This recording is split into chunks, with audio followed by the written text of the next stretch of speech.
মাঠে কি প্রথমবার নামা কিনা আসলে একটু জানতে একটু জি জি প্রথম প্রথম।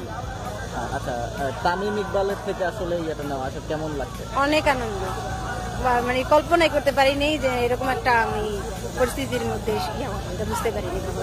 ম্যাচে আসলে গ্যালারিতে কি উল্লাসটা করেছিলেন যে আপনাকে ফ্যান অফ দ্য ম্যাচ ঘোষণা করা হয়েছে? বরিশালে এই খেলা দেখতে আসছি, ঘুরতে আসছি, এই উপলক্ষে আসছি, অনেক আনন্দ করছি। এই আপনি কোন জায়গা থেকে আসছেন? বরিশাল থেকে আসছি। বরিশাল থেকে সিলেটে? জি জি। তামিম ইকবাল খানের কাছ থেকে পাবেন এটা কি আশা করেছিলেন? না, কখনোই বিস্তারিত বলতেন না, আমি আশা করিনি। আমি খেলা দেখতে আসছি, খেলা দেখবো এরকম একটাই ভাবছিলাম। পরে তো স্টেডিয়ামটা কেমন দেখলেন বরিশাল থেকে সিলেটে? অনেক সুন্দর, অনেক সুন্দর উপভোগ করেছে। প্রথমে আসছি তো, আর কখনো আসা হয় না স্টেডিয়ামে, প্রথমে আসছি। অনেকের স্বপ্ন থাকে যে স্টেডিয়ামে নামবে, তো স্টেডিয়ামে নামার ফিলিংসটা কি ছিল একটু যদি ব্যাখ্যা করেন? কল্পনার বাইরে। হ্যাঁ, অবশ্যই অবশ্যই এই ধরনের যেন আরো বারবার করে, এই জন্য ধন্যবাদ।